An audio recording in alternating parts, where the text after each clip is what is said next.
Welcome to the next in the series of how-to videos looking at GCSE questions. This time we're looking at some electricity. So the question says, electrical circuits have resistance. Draw a ring around the correct answer to complete the sentence.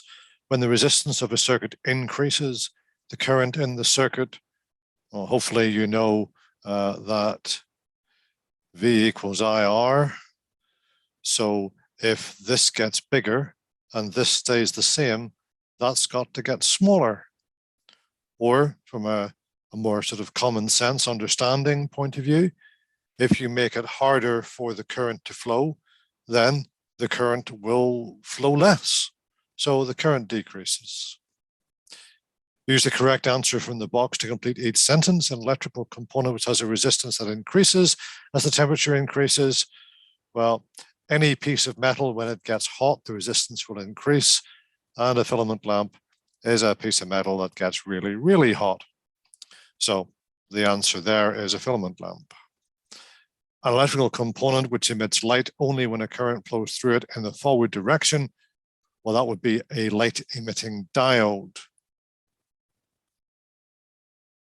Diode, so current only flows through it effectively in one direction, and it gives out light, so it is a light-emitting diode.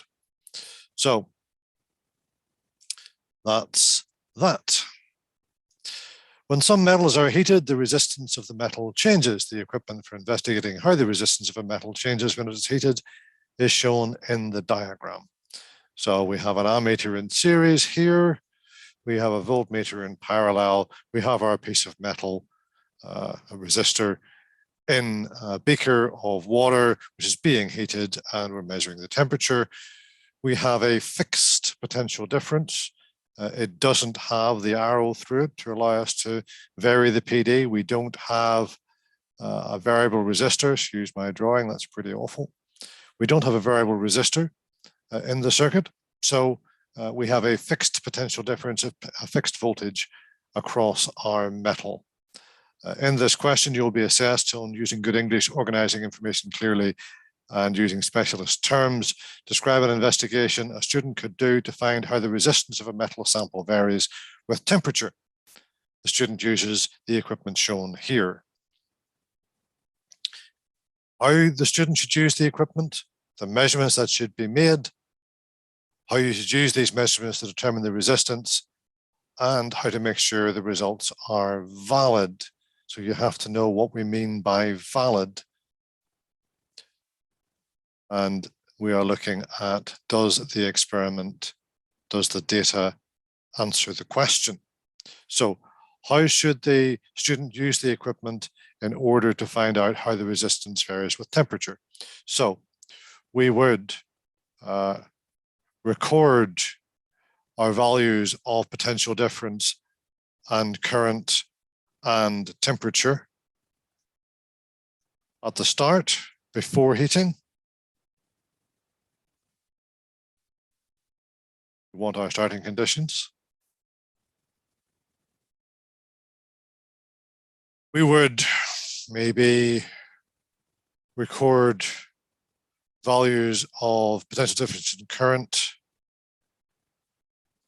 every 5 degrees centigrade. So there's our interval.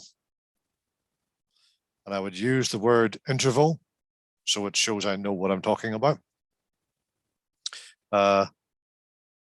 Over a range of perhaps 80 degrees centigrade. So we would go from 20 degrees centigrade, which could be room temperature, up to 100 degrees centigrade, a range of 80. We would perhaps repeat twice, using the same metal sample and equipment.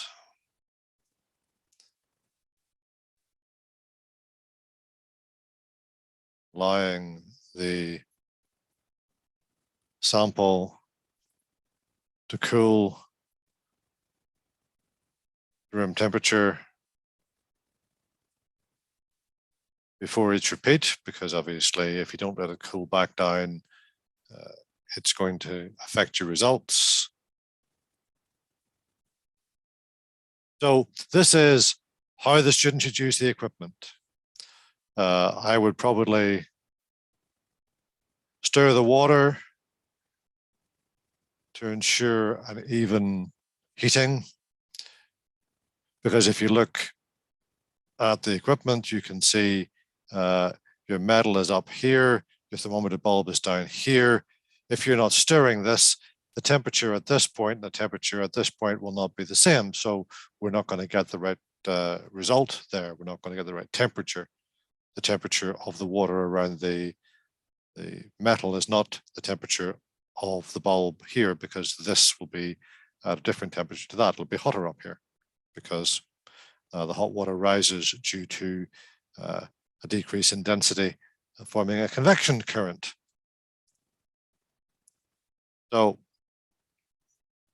I would do that. So that's how to use the equipment. That's the measurements that should be made. Now, how should we use these measurements to determine the resistance? We would record our values of potential difference in volts, current in amps. For our temperature, we might go from 20 degrees, 25, 30, all the way up to 100 degrees centigrade. We'll record our values of potential difference in current.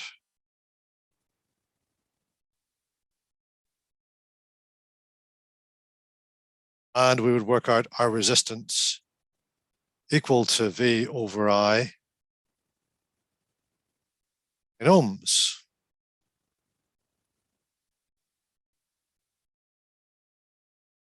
Then we would plot a graph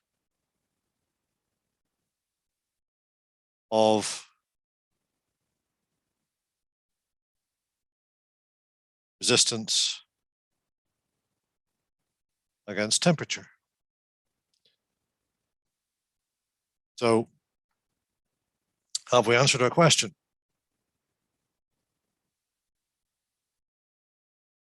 Show how the resistance varies with temperature. We have used our measurements to calculate the resistance, and we have plotted a graph which allows us then to say how the resistance varies with temperature. And we'll get something like that.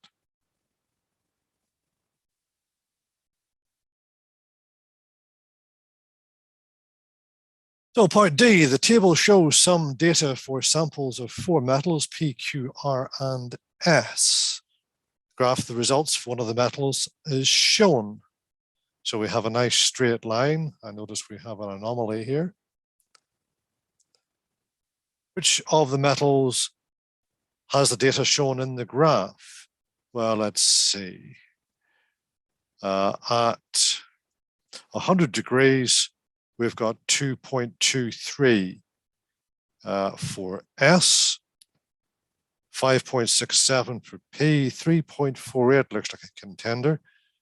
The only one that has a resistance in the 3 to 3.6, 3.4 to 3.6 range at 100 degrees is Q, because there's 3.8 at 100 degrees for Q, and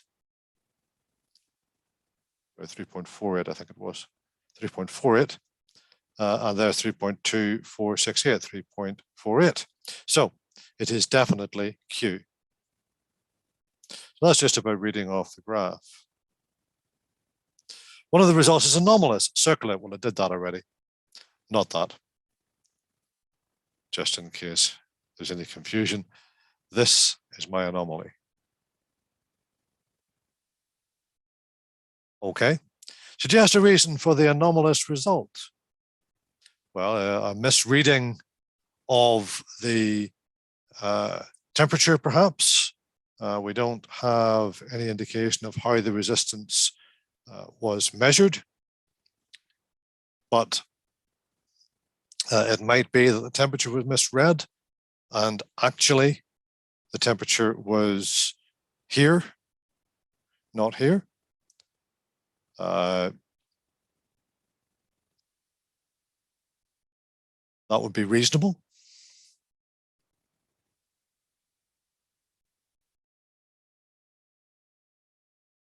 Or a misreading of the resistance. Maybe the resistance was higher than it was read, or maybe the temperature was lower than it was read. But human error is not a good answer to that. Won't get you any credit. You have to give a specific reason for why the result is not as it ought to be. Use the equipment used in the investigation. Same equipment is used in the investigation. Could be used as a thermometer. One is a resistance thermometer. So all of this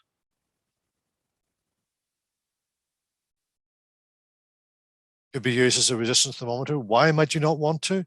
Well, it's bulky. It's physically large. It requires a power supply, which your liquid and glass thermometer does not. You've got to have your power supply. You don't have to have a power supply for this. It requires readings of potential difference and current, which you then use to calculate the resistance, rather than simply reading off the value from the thermometer. So this is really about common sense. It's about, why wouldn't I want to use this setup rather than this setup? Very simple, practical things. You got to take 2 readings and then work out your resistance. You have to have a power supply. This doesn't require a power supply.